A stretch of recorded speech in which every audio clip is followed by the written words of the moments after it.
All right, here we go. Ready? 3, 2, 1.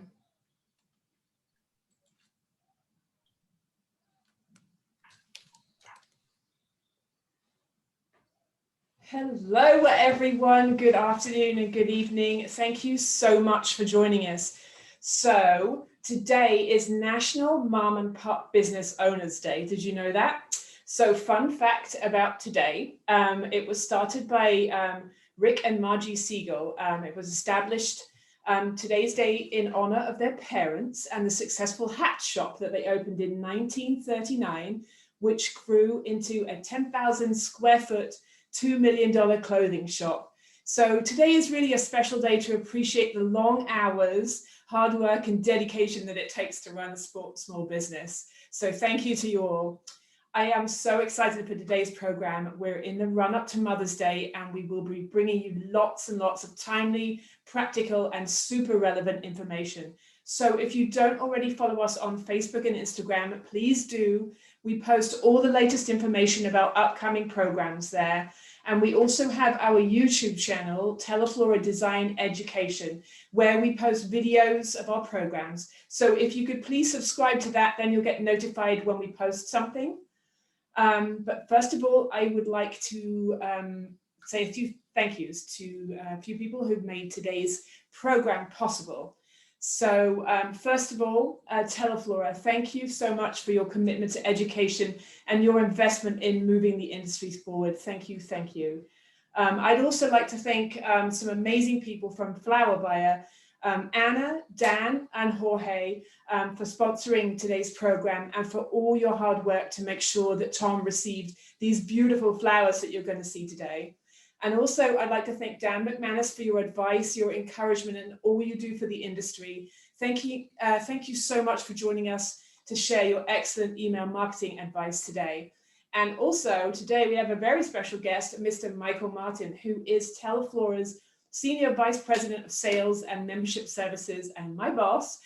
He'll be joining us a little bit later to give you an update on the industry going into Mother's Day. So thank you, Michael, for taking the time to share the information and for always encouraging and supporting education. Now, last but not least, I would like to introduce today's presenter.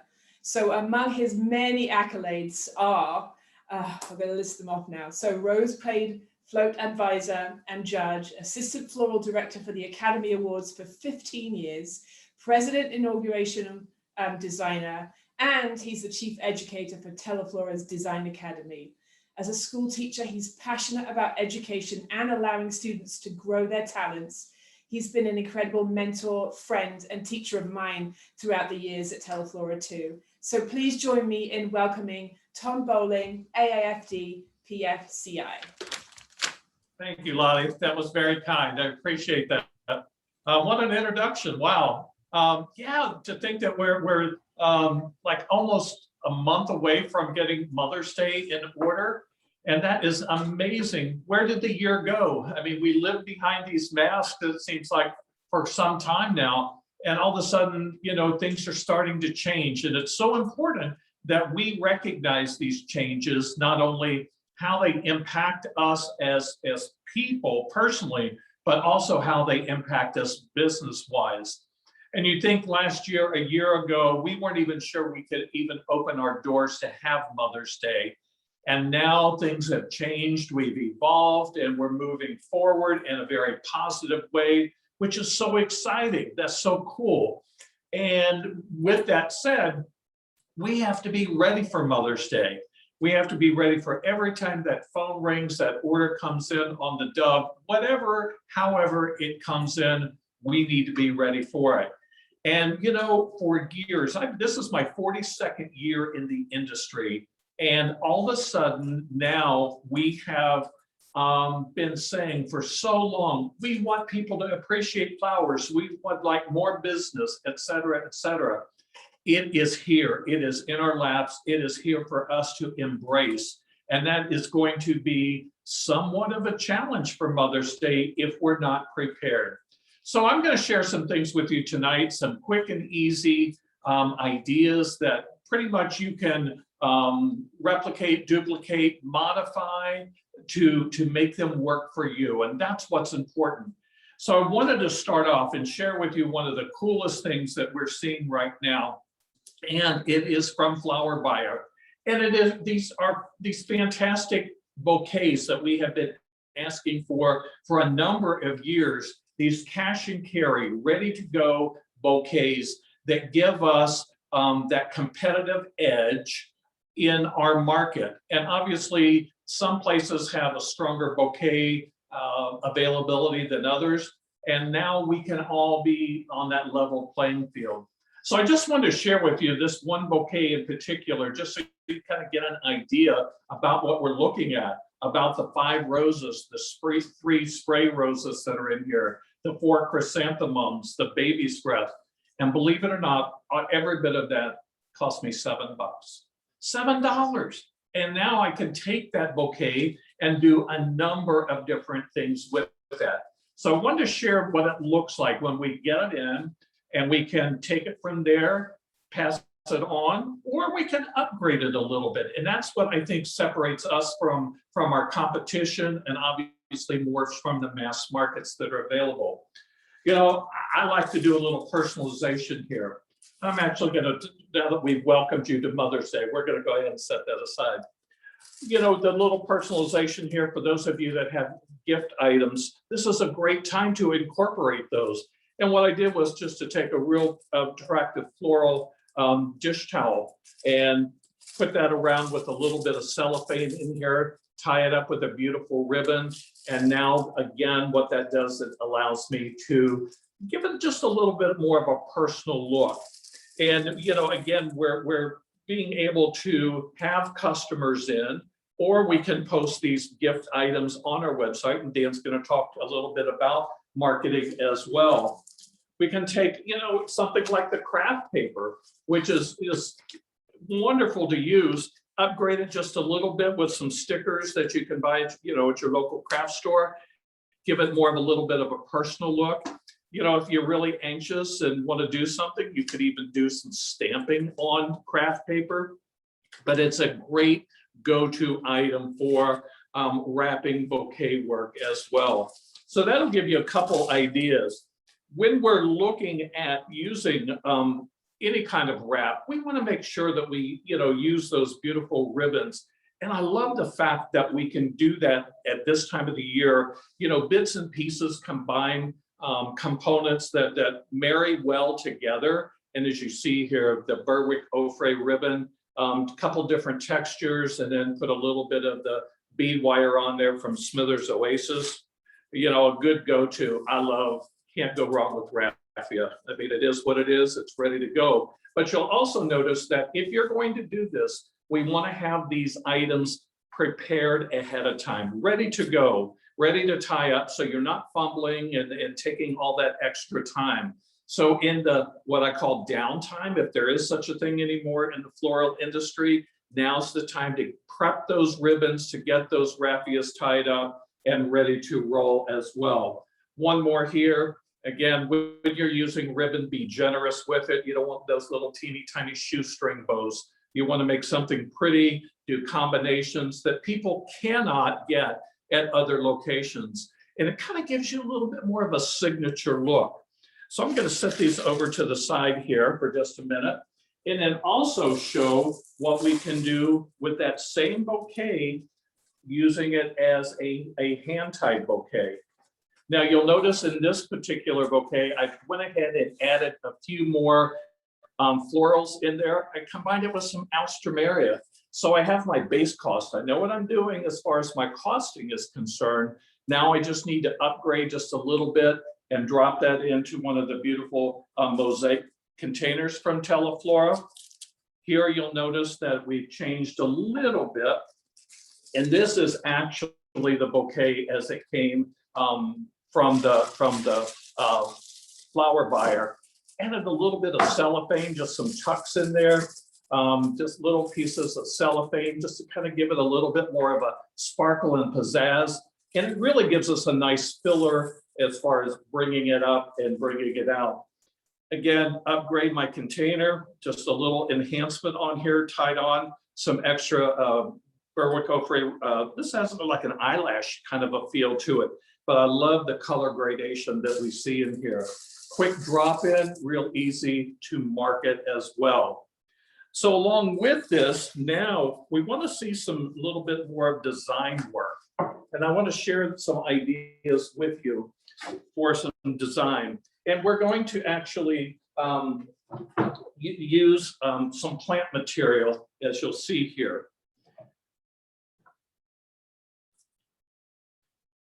Now, the great thing about using plant material is that it is ready to go.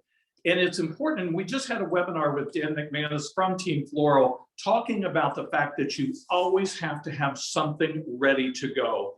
Plant material is your go-to, it's easily done. You can prep it ahead of time, but now is the time to get those orders placed with your suppliers.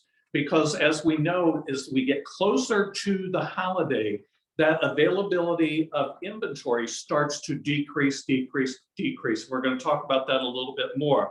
So you'll notice that in this, you know, a former retailer, 20 years of retail, I'm about adding on. I'm about upgrading, about doing something a little bit different that my competition either is not, and or giving my customer the choice of what they want to actually spend.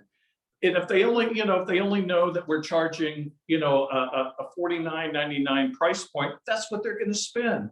But I want them to know that there's something bigger, better, and a little bit more expressive as far as what they have to choose from.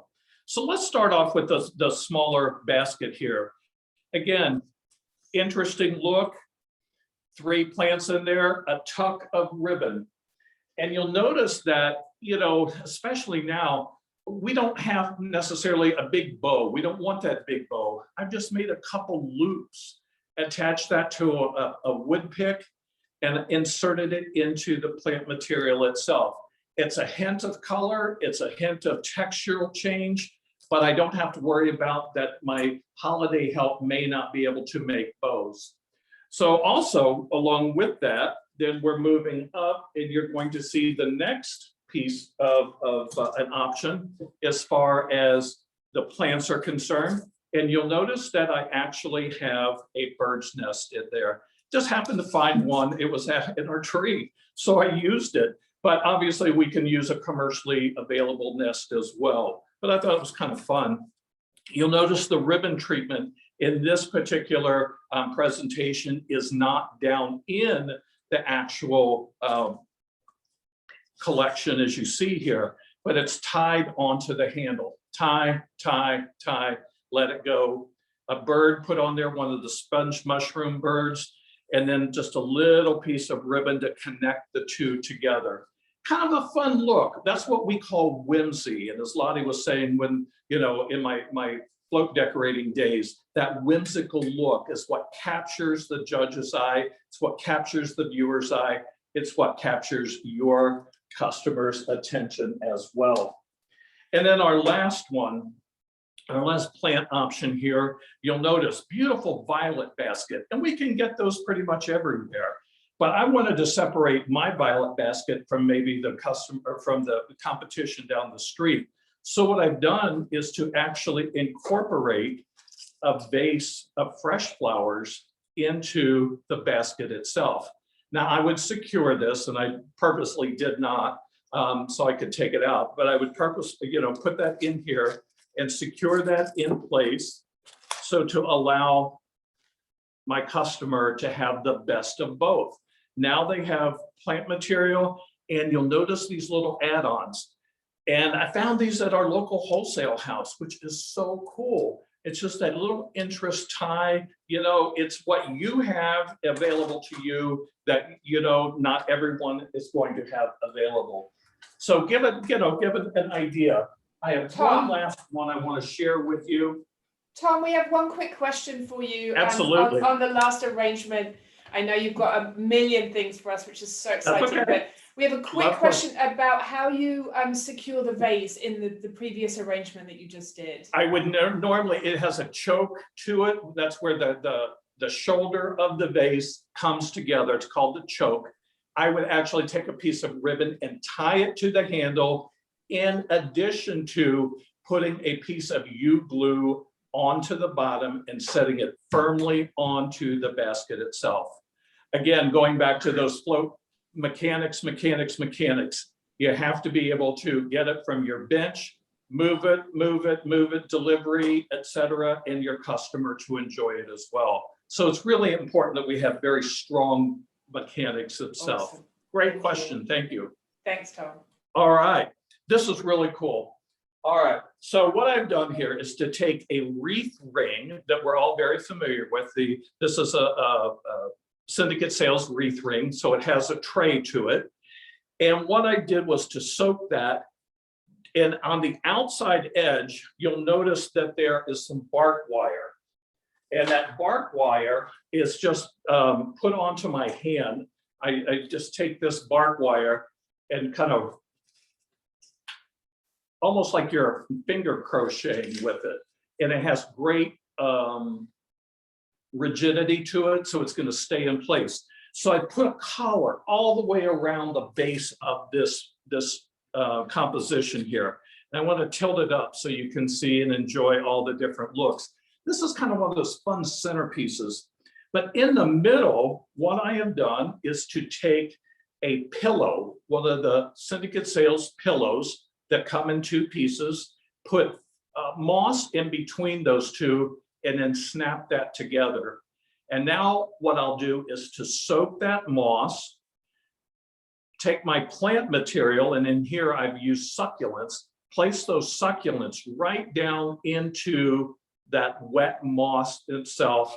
And then wherever you might see the mechanic, the actual pillow mechanic, then I'll take some additional Bella moss, some of the sphagnum moss, some of the reindeer moss, kind of tuck in between, so that way it covers up most of the mechanic. So now when you look down in here, they have a live, fresh garden within the cut flower garden itself. So a unique spin on something, you know, you could do that with miniature violets, you could do that with miniature kalanchoe, really anything that would work well in contact with wet moss. And it's easy, the customer, to maintain it. Just add a little water into the moss. It's going to wick into the aquafoam wreath itself, and we are ready to go. All right. So I want to move on just a little bit into our next collection. And you'll notice that in here, we're getting into a little bit more of a traditional Mother's Day look with the beautiful picture. And again, I learned this from a friend, John Hosick. Those of you that are familiar with John, John's one of our education specialists. John loves Middlino, and he's taught me to use it and to use it hopefully well, and you'll get an appreciation for that. But it's done in a pillow, again, one of the small 4-inch pillows, and they come in different sizes. So this is a hand bouquet that's done in a pillow that is this size. And so it's easy to do, easy to structure, but I started off with the Middlino and wet it, and then just wove it back into to the mechanic itself. And you'll notice how that gives such dramatic impact. The line is there, and it really moves your eye all the way through the composition. And really that's what line does. And for those of you that hopefully took advantage of Joyce Mason Monheim's last class, you got to learn about line and how we use it and why we use it.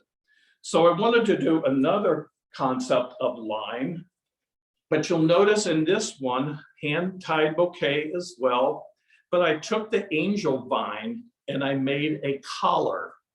And I just wired that in, you know, put 4 wires, north, south, east, west, held that in my hand, and then did a hand-tied bouquet in that collar.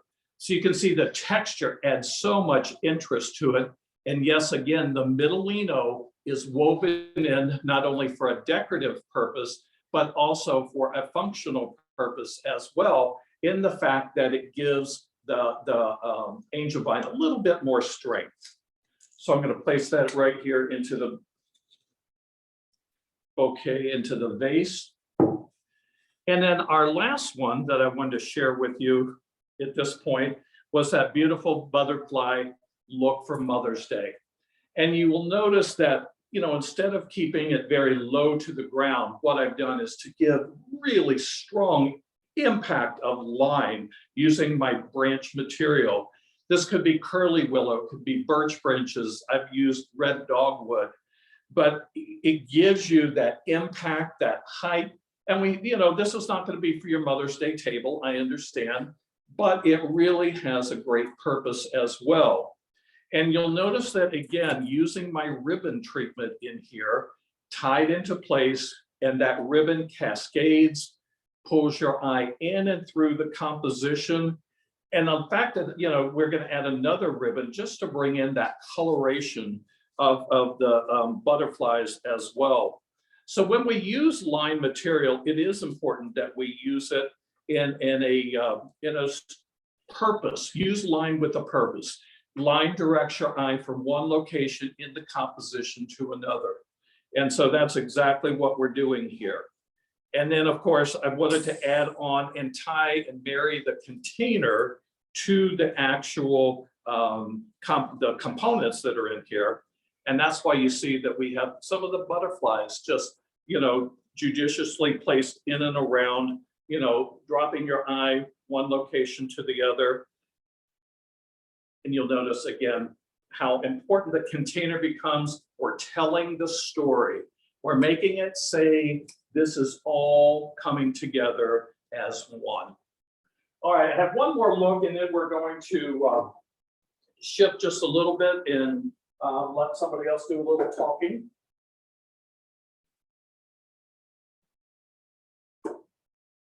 All right. Going into a little bit more of that aqua coloration that's so beautiful and so spring looking. So again, what you're seeing is the fact that in here, we've done a little bit more of a flexibility or a free look. But what you're going to notice in all three of these are I have combined permanent material from the Pioneer Imports and Wholesale Company. I've incorporated permanent material and fresh in these two compositions.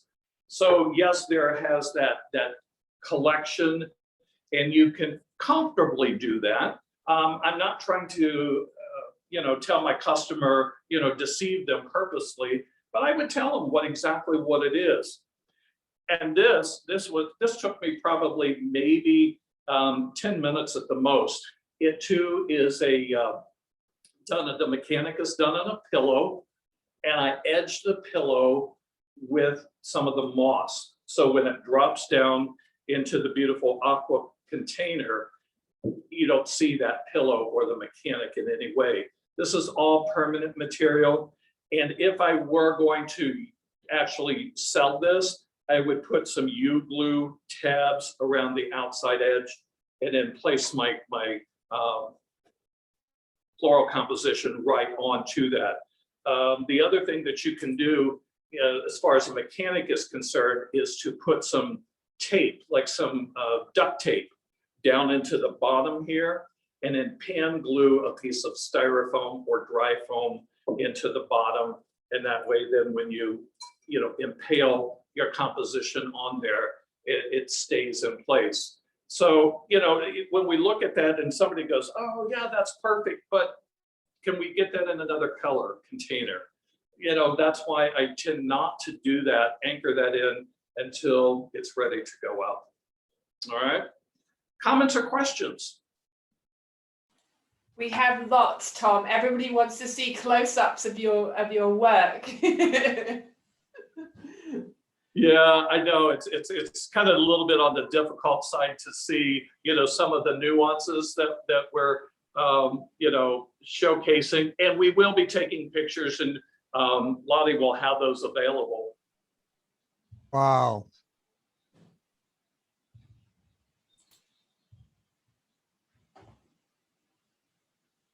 Thank you so much to your lovely assistant, Taylor. Thank you. Yeah, we're going to be able to post some professional photos. So we'll be putting them up on Facebook in the next couple of days. So thank you so much, Tom. I think I've got some more questions here. Yes, people are loving the bird's nest. Cindy Reynolds was asking about the design, your line design. Was that in the Oasis? That is correct. When I need that's a wonderful question. Thank you. When I need that structure and that what I call control of something, I will use fresh floral foam. And so when we use that, it gives me the stability as this too is done in a piece of fresh floral foam. So you can get the rigidity that you saw with the line material, but you can also have that wonderful movement in a composition and still use my fresh floral foam. One trick, one key is I tend to set the floral foam lower than the lip of the container. So I'm not having all this bulk material down here at the baseline. So it's evolving out of the container, not trying to mask the container. So if you get used to that, just set it slightly below the lip line, or if you're not quite comfortable, put it even with the container. And then that way, then you can have that evolution that's happening in your composition as well. Thanks, Tom. And I know that you have done a lot of work on making your designs easier to replicate if you're in a small or medium-sized shop and just doing more than one of them. So thank you for Absolutely. Lottie, that is such a key point. And when I was in retail, I did have a small retail shop, and we were all about production. And Jerome Raska did a Valentine's Day seminar for us quite a while, several months back.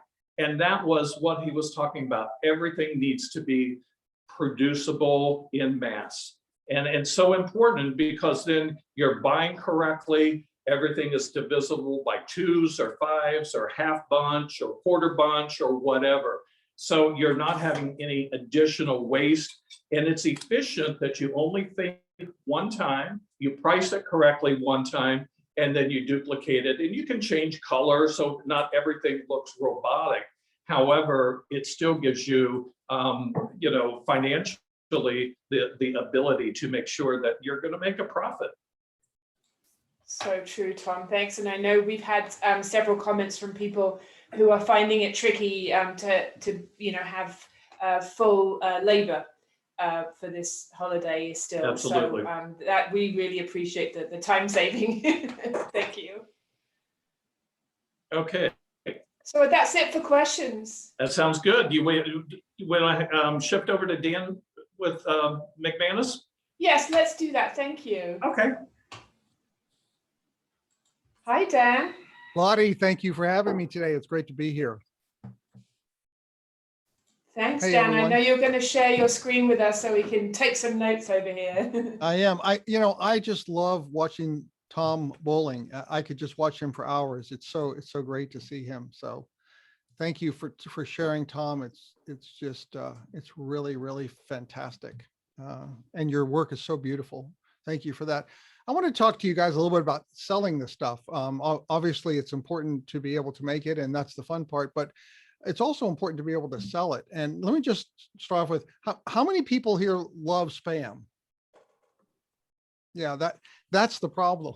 That's the problem. The email business is just exploding. There's 1.5 billion emails, and you might be thinking, oh, he's talking about a year or a month or a week. There's 1.5 billion emails that are sent every single day. And what do we hate most from our email service providers is when they let spam through. And here is the problem, right? It's 85% of all the emails that go into people like Gmail and Microsoft and Yahoo and all of those people, 85% of that stuff is spam. And so they have built over the years these incredibly elaborate spam filtering devices to protect you, the user, from all this email coming in. And the net result is that when we, as a florist, want to send somebody an email, we have a really hard time getting it delivered. So just because you send an email doesn't mean that it's going to be delivered. And so what you want to do is you want to recognize the fact that you need to get a relationship going with your customers. Now, email is still the best marketing tool out there. It's on a relative basis, it's free once you have a email account. And it actually, if you have an eFlorist website, it actually is free because they have a fabulous email, very robust email program, all kinds of templates. They make it incredibly easy to do emails. What you want to do is you want to don't over email, but you don't want to under email. So let me just give you a guideline. If you look on the screen here, you can see a whole year there. It's important that you have what email marketers call a nurture series. You want to have emails that keep the relationship going. And you don't want to go more than about 6 weeks without emailing a customer. You don't want to email a customer every single week, because here is the problem. And this is something that we as an industry are facing, is the fact that 70% of the people who bought from your shop last year are not going to buy again this year. It's an amazing statistic. Only about 30% of the people that bought from you last year are going to come and make a purchase from you this year. And so, which means that your customers are making a purchase less than once a year, right? So if they're making a purchase less than once a year, somebody buys something in March, they're probably not going to make another purchase that year. So they don't want to get an email from you every single week. You send them an email every single week, and they're going to either opt out of the subscription, or even worse, they're going to classify it as spam. Once you get, this is amazing, 3 out of 1,000, 3 people out of 1,000 that marks you as your email is spam, and all the filters start going on red alert. And now they double and triple filter all of your emails. So you want to have a nurture series. And so you want to reach out to people not too often, but it's certainly within every 6 weeks. I would recommend that you mail them once a month, for example. And keep in mind, the nurture series doesn't have to sell them anything. You just want them to open the email and see it. If they open your email, the email service providers go, oh, this is a friendly, and they will let you, they keep track of that. They literally keep track of every single email person that they have, every client they have, what emails they open and what emails they don't open. So you want them to open the nurture emails. They don't have to be hard sell. Then once you have the nurture series in place, then you can do the holiday series. And there's nothing wrong with doing 3, 4, 5, or even 6 holiday series emails that are all focused together. That's okay. And then let's say you have Mother's Day, right? You can do a series for Mother's Day. And then you've got, let's say, a holiday series in the fall. You can fit in a couple other holidays in here. And of course, you definitely want to do birthday and anniversary reminders. And the eFlorist system, you just click a button and it automatically sends those. So email is number one. It's still number one. It's still a great way to get people to repeat buy. I believe that customers don't repeat buy from the same shop, not because they don't like the shop. It's just too easy to find a florist. And so if you're going to make a purchase from a retailer once a year, it's so much easier just to hop on Google and type in florist, right? But if they get an email from you around that time, a reminder email or an email around the major holidays, they're much more likely to go, oh yeah, and they click the email, and then they will go through and make a purchase for you. So all of your emails are reminding your existing customers that you're their florist. With that, I'm going to go back to Tom. Much more interesting stuff. Thank you, Lottie. Thanks, Dan. Appreciate it. Hi, Tom. Oh, back You are again. All right. spotlighted. You are back. Okay. I was listening to Dan, and we are in the information age. It's amazing how much information we are provided with. And again, it's that whole filtering system that we have to do as well. Now, the part that I really like, and as Lottie was saying, was about the education. Yes, I am an educator. That is my background. And that's what I feel very, very passionate about, is making people feel better. And with that, information is important. So when I'm looking right here on my table I mean, when I look at our gallery guide, how important the information is in here that comes to our flower shops. And yes, it shows all the the pictures and the breakdown and the product that's available. But it gives me a lot of great ideas as well, not only for the holiday, but beyond the holiday. And what else can I use these containers for? Can I use them for sympathy work? Can I use those containers for party work, for wedding work at whatever level that we're seeing here? And then also Teleflora provides us these wonderful marketing tools with the posters that we can hang up, and then gives us the information so we can move forward in a very comfortable way. And it breaks everything down, and it allows you to fill in your recipe as far as the cost is concerned. And that is amazingly important. It's not the fun part of the business, but if, you know, every time if we're losing $2, $3, $4 per arrangement, man, that we wish we would have taken the time to enter those numbers and to make sure our recipes are cost effective as well. And then we have the publications that Teleflora has available to us.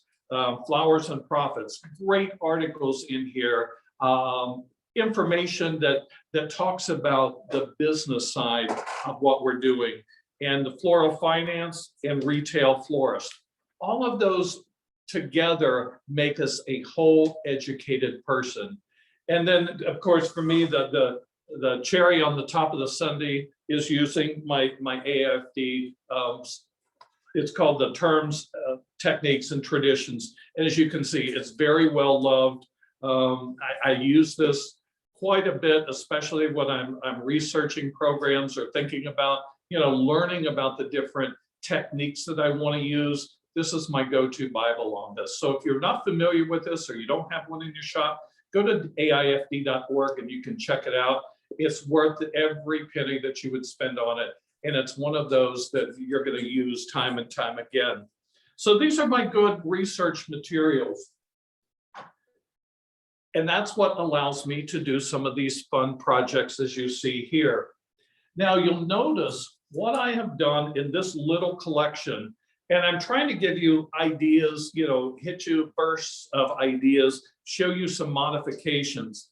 This collection is done with the fact that we all have the same containers. We all have the same bases. We all have this, you know, a very similar collection in our shops. We buy from the same wholesale. And so now it's what you do with it to make that personality shine through, to give your creativity an extra boost.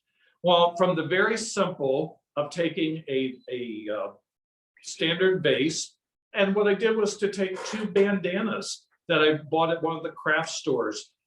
You glued those onto that and then dropped in a little beautiful bouquet.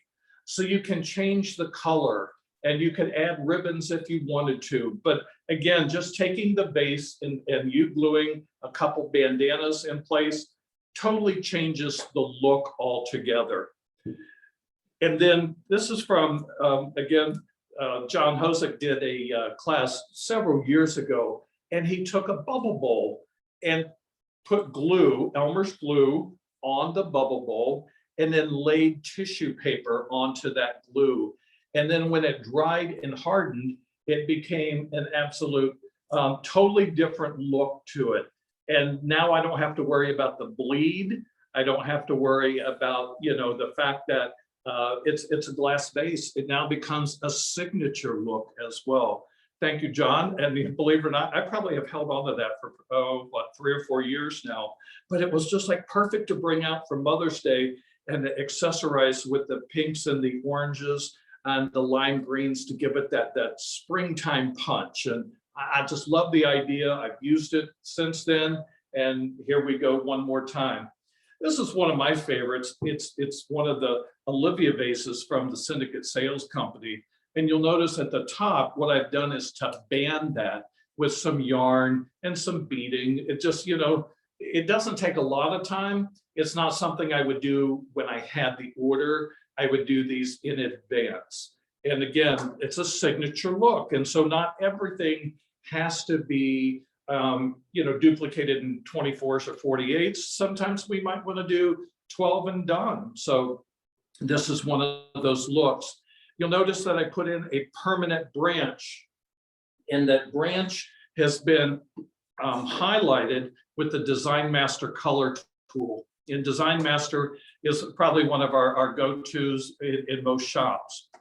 And what that does is allow us to bring colors a little bit more impactful, a little bit stronger, whatever. We could change the color if we wanted to. This was a gold branch that was probably used for more of a holiday look.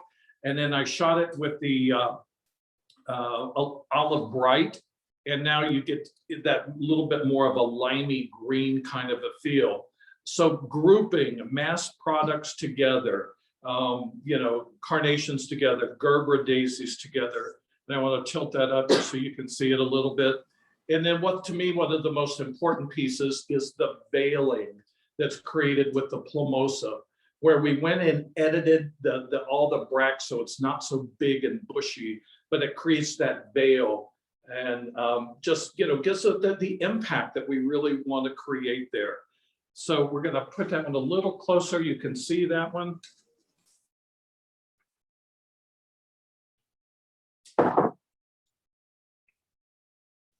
All right. And yes, we have our model Taylor. She's helping us out tonight. So I have one more little group that I want to share with you. And again, as we see the Teleflora container, how beautiful it becomes. On its own, it's a piece that will fit into many homes. It's that color, that lavender, but it's not the strong purple. It's that lavender that becomes a melding color. And I love the fact that they have combined that with that russet brown. So we've done a hand bouquet here. And again, I'm using a Holly Chapel pillow to allow me to put my materials in, keep them in place. And actually, it's not even bound. And you can see that I can lay it down, pick it up, nothing shifts. And again, I love that aspect of using the pillows is that it allows me the flexibility in design, but it gives me a wonderful anchor material. You'll notice here, we've done, again, the strong linear presentation. That frosted Teleflora has the almost gradated color to it, that ombre look from the lightest color of frost up into the lavenders and that red violet, which pulls the flowers together. Everything marries so well using the flowers that we're seeing here from Flower Buyer. And you're going to hear a little bit more about Flower Buyer in just a minute. But it is, I got to do a little infomercial here because it is a phenomenal resource for you. And I understand as a retailer how important it is to have that relationship with your local supplier. And I'm not in any way, shape or form want to jeopardize that. But it is important that we have multiple sources for our product. So if you think about it, we don't go to the grocery store and buy everything from one grocery store. We buy from multiple places, and that's what we're doing here. So keep that in mind as you're working and you're planning your holiday, that it is important to know that you have multiple resources available. And Flower Buyer needs to be on your list because their product is phenomenal, as you have seen tonight. And yeah, I put a few stems together from my local supplier. So, I'm kind of practicing what I preach when I talk about marrying the two together, that it really is important to make sure that you're covered. And we've been talking about this holiday in particular. And, from a local source, we're hearing that at this point, there are no more orders. They cannot place any more orders for the holiday.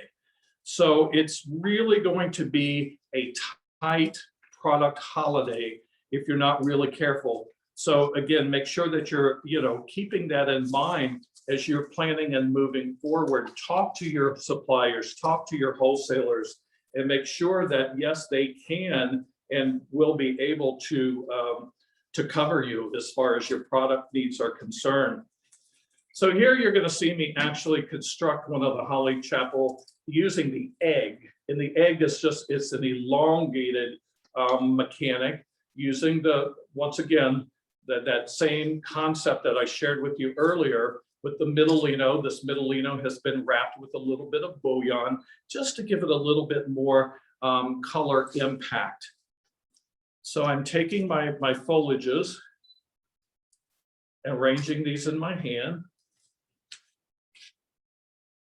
And Joyce was talking last week in her program, if I put something on one side, I'm putting it on something on the other side. Doesn't necessarily have to be the identical material, but as you see already, I'm establishing my balance. So a little bit more plumosa in here. And I'm capturing all of that in my hand. So all of this is going right into my hand as I hold it. And again, that middle lino that's down in there gives me a lot of color impact. All right, so once I have that, I'm going to add a little bit of eucalyptus. And that wonderful gray-green coloration gives us that easy to live with gray tone. It's a gray, it's a melding color. It takes all the mix and pulls it all together, and it becomes very easy to live with. Here I'm doing my pinks, my spray roses, beautiful spray roses. Again, Flower Buyer is my resource on that. And you'll notice how quickly this comes together. And when it's important that we do have these signature pieces, these more expensive designs, for that customer that wants to do a little something extra for mom or whomever, and at any point in time. So remember, not everybody is bargain shopping, and especially during the holidays. You'll notice that it's a little bit easier to upsell, but you have to have something available for them. And this is one of those that's going to be, one of those great pieces. When I started in the industry, like I said, 42 years ago, never would we ever consider mixing tropical material and garden material together. That was just a giant no, you don't do that. And now it all works wonderfully together. So you can see already how I'm beginning that cascading feel. The interest is right here into the middle. Going to add some of this beautiful berry, the texture of the hypericum.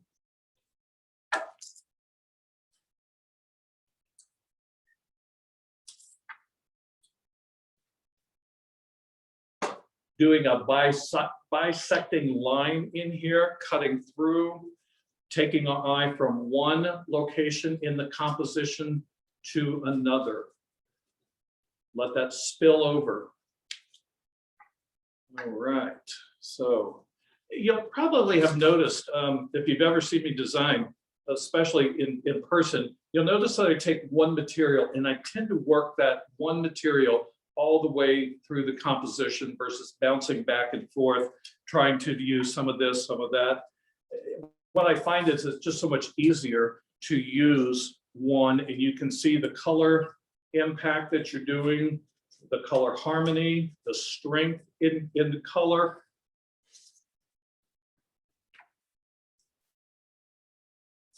That lavender rose, is that not delicious? Just right in there, just draws your eye. And lavender is a receding color, so it's important that we make a statement with it. One or two lavender roses isn't really going to tell me anything. But when I put that collection together in there, now all of a sudden it says, look at me. All right, let's put one more in here.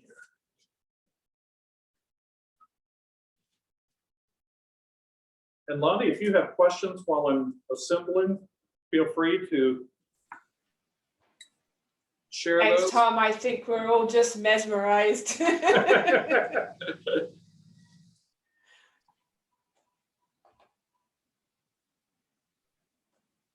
Beautiful anemone. And I like the freedom of the anemone, just the way that they have that curvaceous line to them. And that freedom that just, you can't control it. It's like a tulip. A tulip is what a tulip is. And, if you try to wire these flowers, you're just, nah, it's not worth it. You just want to let them do their own thing.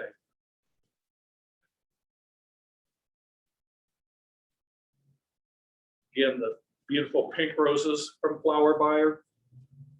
And did I lose the Middlino? Not really. If you look, you can still see it. It's still an active part of the composition. It's not as strong as it was at the very beginning, but now you can still see it in there, and it draws your eye and it gives you the depth, pulls your eye in, the interest is there. And those of you that have not had the opportunity to work with one of the mechanics that I'm doing, either the pillow or the egg, it is, the first couple times you're kind of like, oh, I'm not real sure I'm doing this right. But it's amazing the flexibility and the freedom you have in design. Gorgeous ranunculus. Want those to kind of stand up and stand out. Again, holding it all right here in my hand. I'm capturing it.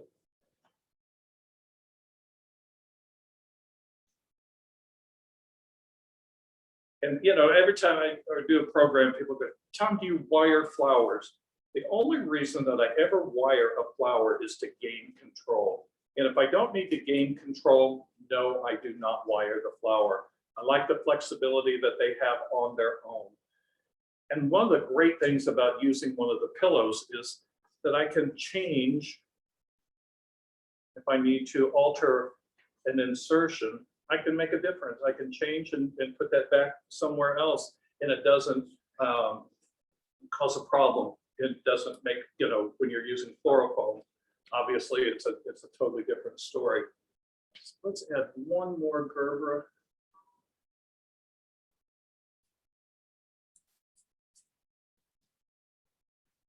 In there, and then just a few pieces of foliage before I cut them. Use the variegated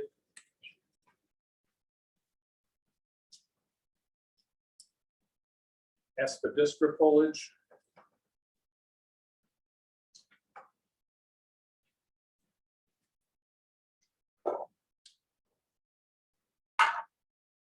Now, I could use this as it is.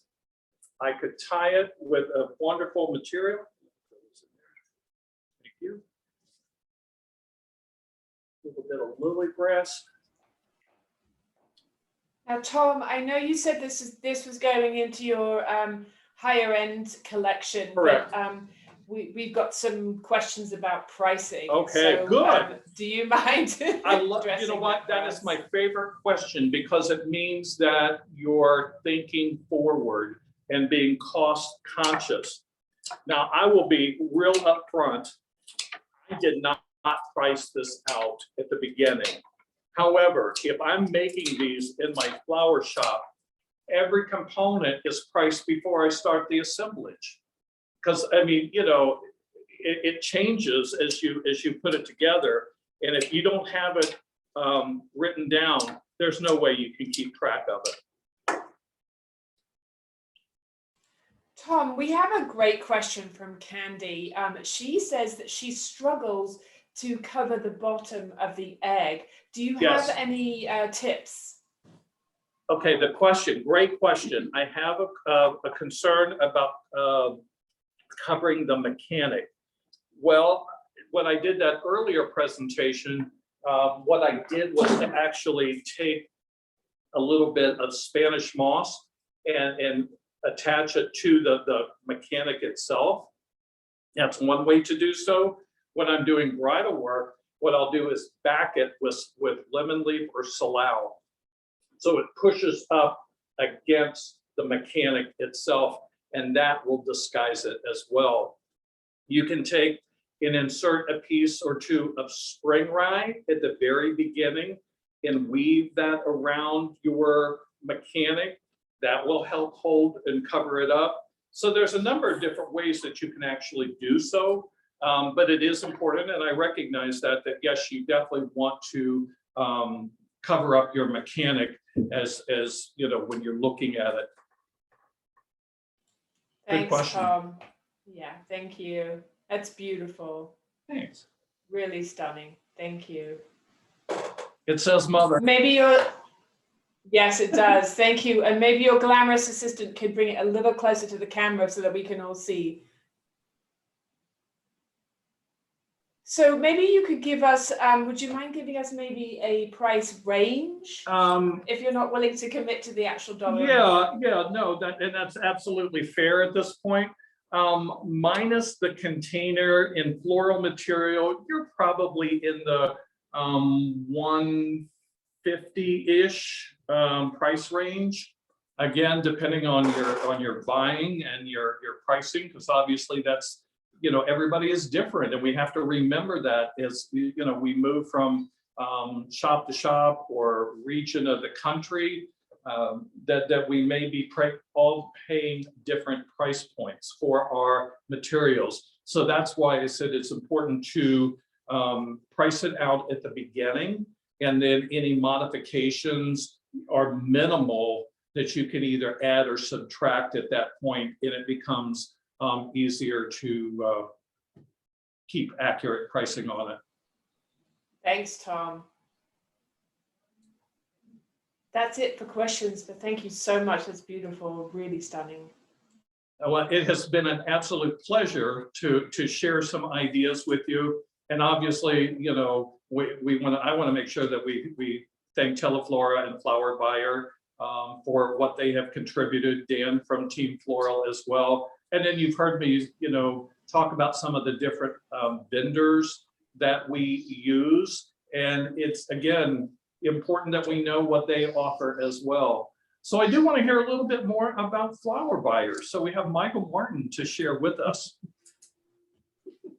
Yeah, thank you, Tom, so much. So you make that look effortless. I'm sure that if you gave me a handful of stems and said to create something, I'm not going to get anywhere close to that. So well done. Also, thank you so much for talking a little bit about the pre-made bouquets. I think that's extremely relevant, particularly in light of what the industry's faced over the last year, and how Mother's Day is looking from both the volume consumer demand perspective and also from kind of labor and florist resources. So I think it's super relevant, and utilized in the right way really helps Florist tremendously. Dan, I want to thank you. I thought that your comments on email were spot on. There's one thing when I talk to florists, I talk a little bit about, you know, pound for pound or bang for the buck.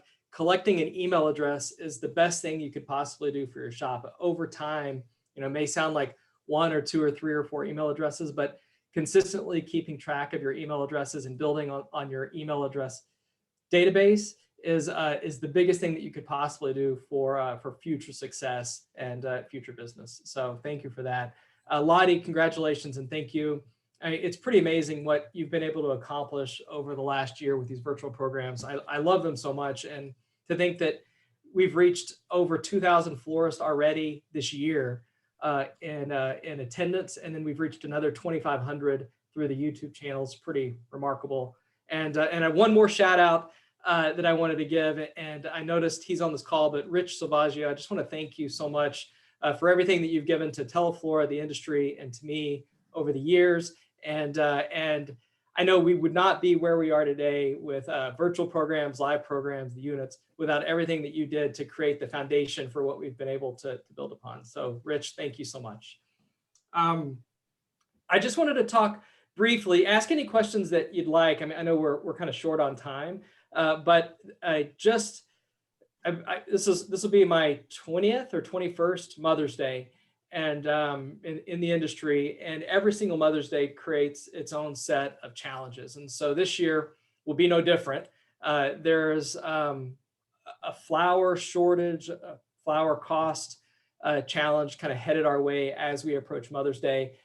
We're talking actively to farms and growers. We're actively talking internally amongst ourselves, trying to figure out the best approach and how we can best support florists in their time of need. I'm super proud of what Flower Buyer was able to accomplish last year. We because of COVID, we had our own set of unique challenges a year ago, and now this year is really no different with just a new set of challenges. So based on kind of grower plantings, based on weather, based on the impacts of COVID and demand, grocery store buying, the flower markets are a little bit out of whack relative to what they historically have been. And florists face that challenges from their wholesalers, from a cost availability guarantee standpoint. Tom alluded to a little bit of that during his conversation. So one of the things that I know we're doing at Flower Buyers, we're really prepared for what's to come. And so from a position standpoint, I'm very confident in our supply. Also, I'm confident in our pricing as we approach the holiday.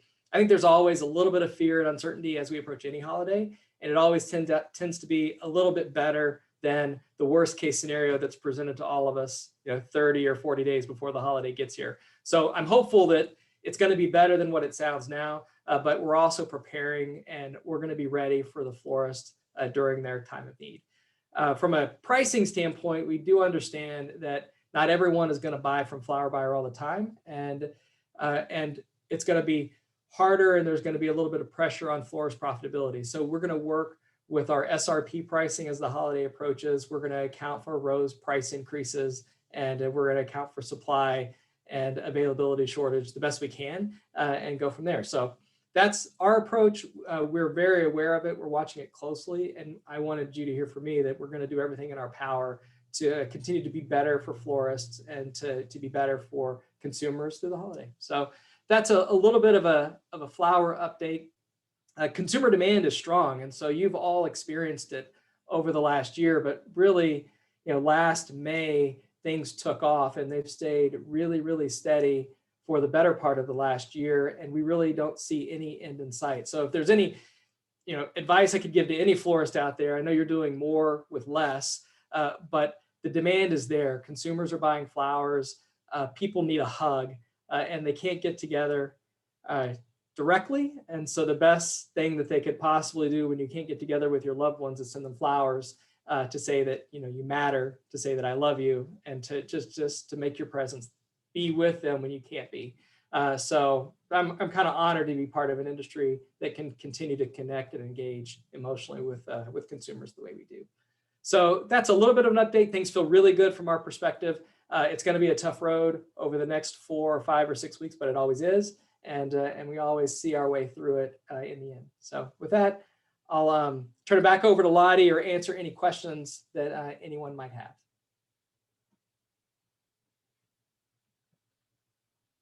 Lottie, you may be on mute. Yeah, I am. Minor detail. So thank you so much, Michael. Such great information, and we so appreciate your transparency. And it's great to have such encouraging news about Mother's Day. And I just can't even believe that we're a year into COVID and how different things are from how they were this time last year. So thank you so much for always being so supportive. And thank you to Dan. Thank you to Tom. You're so amazing. I am excited to go practice with the moss pillow now. That's my next go-to thing. I'm obsessed. Thank you. So we do appreciate all your hard work, Tom, and you're such an inspiration and amazing. We've got more Mother's Day programs, preparation programs coming up in the next several weeks.